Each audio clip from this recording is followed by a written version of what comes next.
What's up mga bayaw? Welcome sa aking channel, Bayaw JR. Ngayon po magluluto naman po tayo ng isda. Ang lulutuin po natin ay sinigang na asugon sa bayabas. Tara't mga bayaw, alamin natin kung ano-ano mga rekado nito. Tara!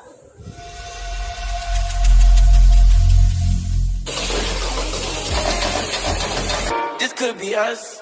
So back to what I was saying. Could be us.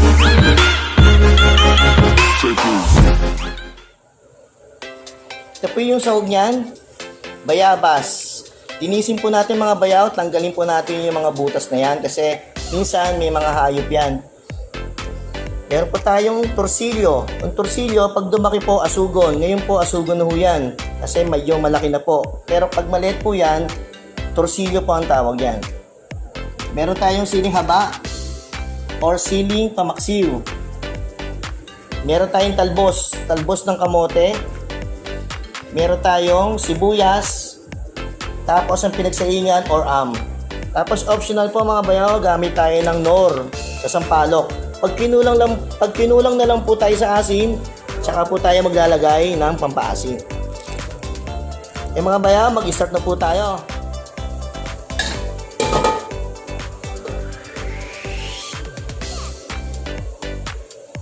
Una po mga bayaw, lagay po natin yung yung pinagsaingan, yung pinakasabaw, lagay po natin.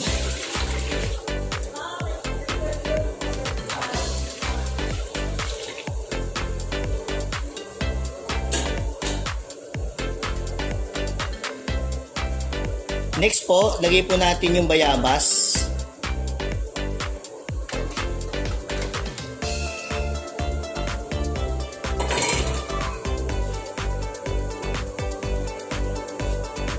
Sunod po, lagay po natin yung sibuyas.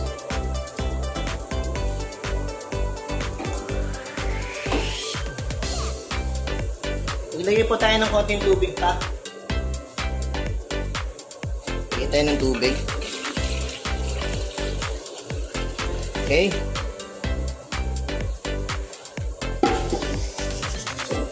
Tapos mga bayaw, gagawin natin dito, palalambutin po natin yung bayabas natin.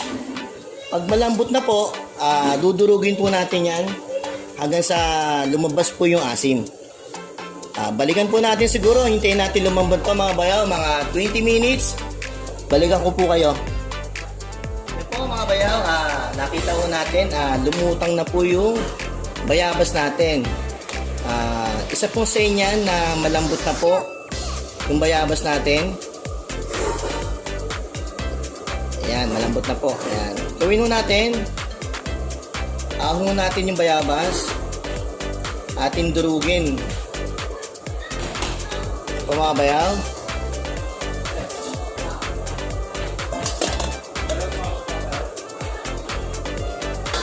Durugin lang po natin.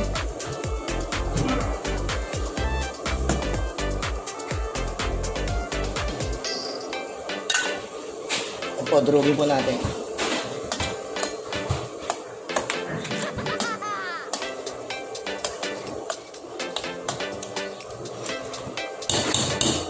Mga bayaw, durog na po.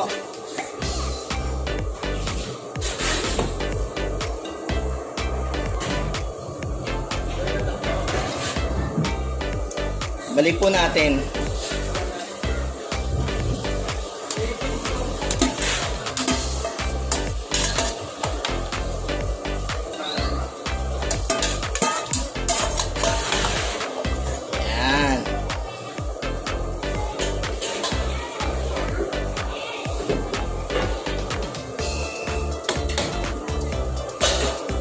Tapos ka pala mga bayaw, yung isdang asugan natin, hindi ko po nasabi, inasplan po natin to, nilagyan po natin ng konting asin. Habang naggagawa ho tayo, bali nakaaslan na po. Yan. Pagkatapos po natin ilagay yung bayabas natin, ready na po yan para ilagay natin yung isda. Lagyan po natin yung asugon.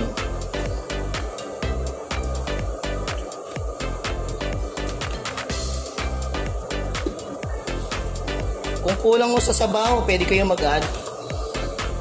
Kasi wala pa naman tayo nilalagay na pampaalat. Pwede tayo mag-adjust dyan.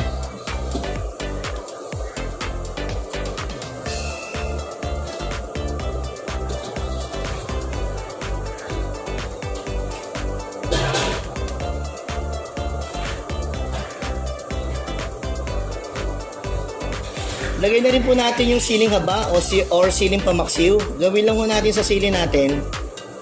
Biyakin lang natin sa gitna. Ayan, ganyan. Kayo po, kung gusto nyo, huwag biyakin. Baka nakakahanga kayo. Nasa inyo po yun. Gusto nyo, pitpitin nyo lang. Ayan, pitpit. Ayan. Okay lang po yun.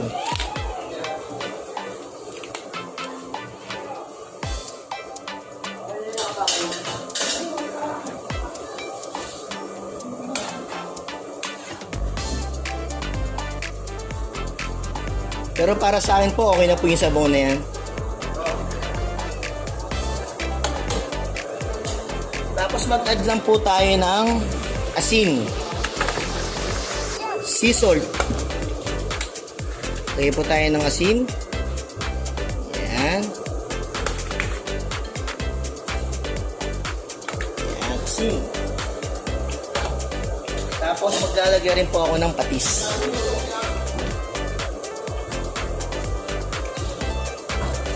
Alam niyo mga bayaw, bakit ako naglagay ng asin tsaka patis? Magkaiba ho sila. Pero isa lang po yung ginagawa po ng dalawang yan. Ang asin po, nagpapaalat po. Siyempre, asin. Pero yung patis din po, nagpapaalat. Pero, ang patis po kasi, nagbibigay ng umami sa ating dish. Bali yun po yung kaibahan ng dalawa. Ang patis, nagbibigay ng dinamnam sa ating dish. Ang asin po, ay nagpapaalat lang. Kaya nagdalawa po nilalagay ko po mga sinigang, isang asin at isang patis.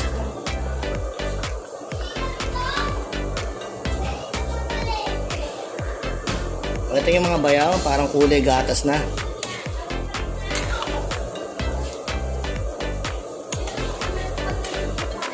Mamaya na po tayo maglagay ng papaasim kasi baka po yung mismong bayabas natin ay maasim. Lagyan na po tayo ng konting bechin. Isa rin po ito sa nagpapalinamnam. Iba ho natatakot na gumamit ng bechin, hindi po. Masarap po yan. Kung yung masama po yan, hindi na po nilabas sa market yan. Kaya huwag ko yung matakot na gumamit ng bechin. Huwag lang po sobra. Ako po lang ako sa alat, mag-add pa tayo ng patis.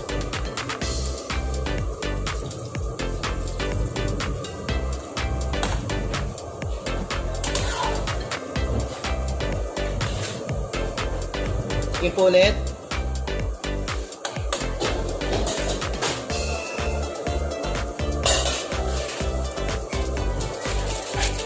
Yun po yung sinasabi ko, medyo kulang tayo sa asim. Gagamitin po na natin yung panigang natin. Bagyan lang po.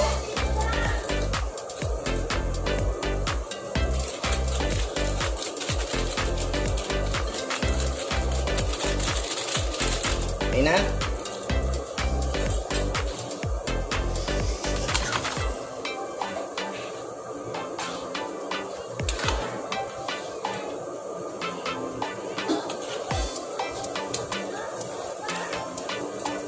Kabayaw mo, kulay gatas. Masarap na isda po yan. Asugon. Yung nga lang po, medyo may kamahalan po ang asugon po mga bayaw ha. Ang nagkikilo po kasi yung asugon ay nasa 250 per kilo. Halos parang baboy na rin. Pero ang baboy nga po napakamahal na. Kaya kung magbababoy kayo, magbaka na lang kayo. Same na kasi ang price, napakamahal po.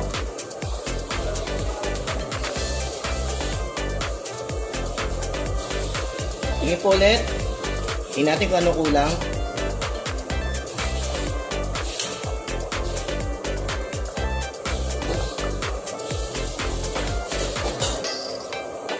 Goods na.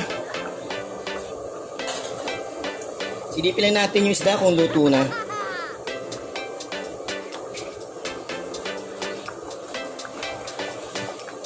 Check niyo po yan, mga bayaw. Bahagya pa. Siguro mga 3 minutes. Or 2 minutes. Okay na po yan. Ready na po natin ilagay yung talbos ng kamote natin.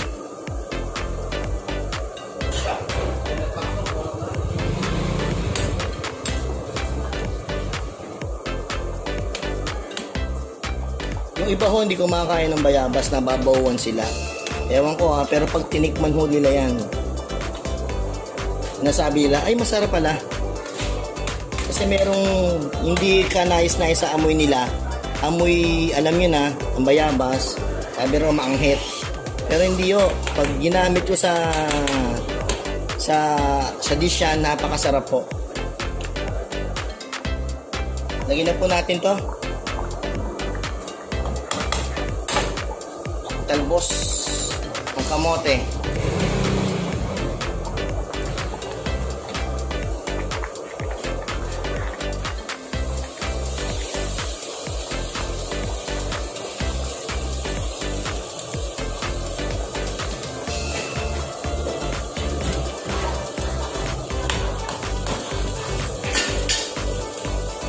Huwag natin ulit mga bayaw.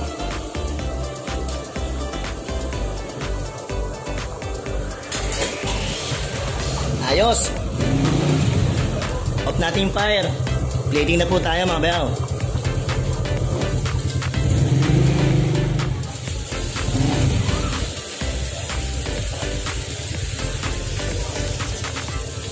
Tayo ng ulo.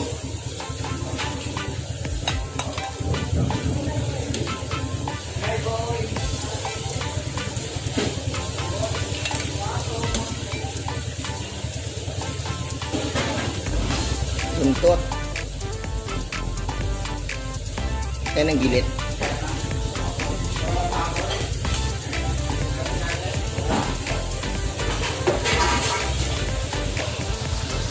O gilid.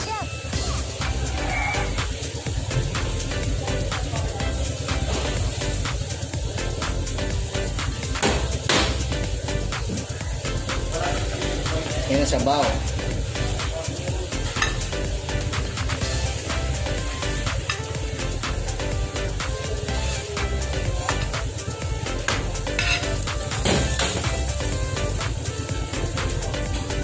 Mga bayaw, luto na po yung sinigang na asugon sa bayabas.